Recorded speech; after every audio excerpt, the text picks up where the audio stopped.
খুনই করা হয়েছে ওই মহিলা ডাক্তারকে, এমনই দাবি জানিয়েছিলেন অন্যান্য পড়ুয়ারা।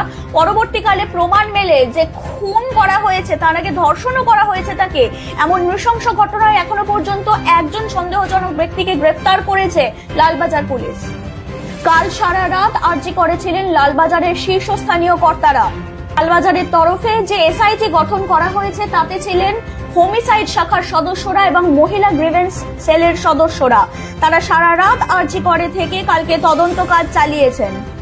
যেহেতু যে সেমিনার হলে এই নৃশংস ঘটনাটি ঘটেছে সেই সেমিনার হলে কোনো সিসিটিভি ক্যামেরা ছিল না, তাই পারিপার্শ্বিক তথ্য প্রমাণ সংগ্রহ করেই তদন্ত শুরু করেন তারা। সেই সময় তাদের সন্দেহ জাগে এক ব্যক্তির প্রতি, সেই ব্যক্তিকে আরো জিজ্ঞাসাবাদ করার জন্য তাকে কাস্টাডিতে নেওয়া হয়েছে বলে জানা যাচ্ছে। কে কে এই বিল্ডিং এ প্রবেশ করেছিল, কখন কখন প্রবেশ করেছিল, এমনকি যে নির্যাতিতা তিনি কখন প্রবেশ করেছিলেন, সেই সমস্ত পারিপার্শ্বিক তথ্য প্রমাণ সংগ্রহ করেই তদন্ত শুরু করেছিলেন তারা। জিজ্ঞাসাবাদ করা হয়েছিল এই সঙ্গে জড়িত পারিপার্শ্বিক সকলকেই। বাইরের আরো বিভিন্ন জায়গার সিসি ক্যামেরার ফুটেজ তারা চেক করতে থাকেন। এই ফুটেজ খতিয়ে দেখেই একজনকে গ্রেফতার করেছেন তারা। জানা যাচ্ছে সেই ব্যক্তি সেই সময় হাসপাতালে কর্মরত ছিলেন। তার ডিটেইল পরিচয় এখনো পর্যন্ত প্রকাশ করা হয়নি। এর সাথে সাথে এও জানা যাচ্ছে যে সারা রাত থেকে পুলিশের কর্তারা যে তদন্ত করেছেন তাতে তাদের হাতে এমন কিছু তথ্য এসেছে যাতে তারা একটি দিশা দেখতে পাচ্ছেন যে কিভাবে এই নৃশংস অত্যাচারের পর খুন করা হয়েছিল ওই তরুণীকে।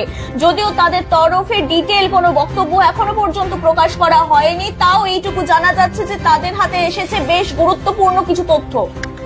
সেই সঙ্গে ওই ব্যক্তিকে জিজ্ঞাসাবাদ করা হচ্ছে যে এই ঘটনার সাথে আরো কে কে জড়িত থাকতে পারে এবং এই ঘটনায় তার ভূমিকা ঠিক কি ছিল। যেহেতু নৃশংসতার যে পরিমাণ সেটা দেখে পুলিশরা মনে করছেন যে একাধিক মানুষের জড়িত থাকার সম্ভাবনা রয়েছে। আরজি করে অন ডিউটি মহিলা ডাক্তারকে খুনের ঘটনায় এখনো পর্যন্ত একজনকে গ্রেফতার করা হয়েছে। খুনই করা হয়েছে ওই মহিলা ডাক্তারকে, এমনই দাবি জানিয়েছিলেন অন্যান্য পড়ুয়ারা। পরবর্তীকালে প্রমাণ মেলে যে খুন করা হয়েছে, তার আগে ধর্ষণও করা হয়েছে তাকে। এমন নৃশংস ঘটনায় এখনো পর্যন্ত একজন সন্দেহজনক ব্যক্তিকে গ্রেফতার করেছে লালবাজার পুলিশ। কাল সারা রাত আর্জি করেছিলেন লালবাজারের শীর্ষস্থানীয় কর্তারা। লালবাজারের তরফে যে এসআইটি গঠন করা হয়েছে তাতে ছিলেন হোমিসাইড শাখার সদস্যরা এবং মহিলা গ্রিভেন্স সেলের সদস্যরা। তারা সারা রাত আর্জি করে থেকে কালকে তদন্ত কাজ চালিয়েছেন।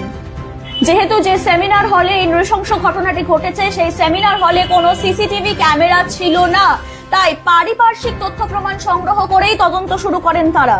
সেই সময় তাদের সন্দেহ জাগে এক ব্যক্তির প্রতি, সেই ব্যক্তিকে আরো জিজ্ঞাসাবাদ করার জন্য তাকে কাস্টাডিতে নেওয়া হয়েছে বলে জানা যাচ্ছে। কে কে এই বিল্ডিং এ প্রবেশ করেছিল, কখন কখন প্রবেশ করেছিল, এমনকি যে নির্যাতিতা তিনি কখন প্রবেশ করেছিলেন, সেই সমস্ত পারিপার্শ্বিক তথ্য প্রমাণ সংগ্রহ করেই তদন্ত শুরু করেছিলেন তারা। জিজ্ঞাসাবাদ করা হয়েছিল এই সঙ্গে জড়িত পারিপার্শ্বিক সকলকেই। বাইরের আরো বিভিন্ন জায়গার সিসি ক্যামেরার ফুটেজ তারা চেক করতে থাকেন। এই ফুটেজ খতিয়ে দেখেই একজনকে গ্রেফতার করেছেন তারা। জানা যাচ্ছে সেই ব্যক্তি সেই সময় হাসপাতালে কর্মরত ছিলেন।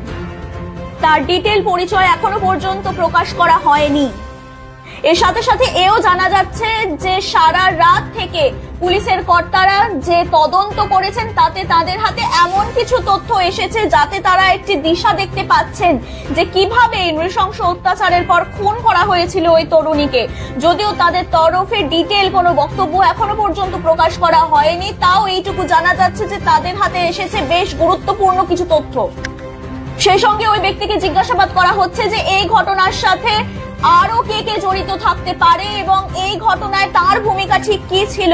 যেহেতু নৃশংসতার যে পরিমাণ সেটা দেখে পুলিশরা মনে করছেন যে একাধিক মানুষের জড়িত থাকার সম্ভাবনা রয়েছে।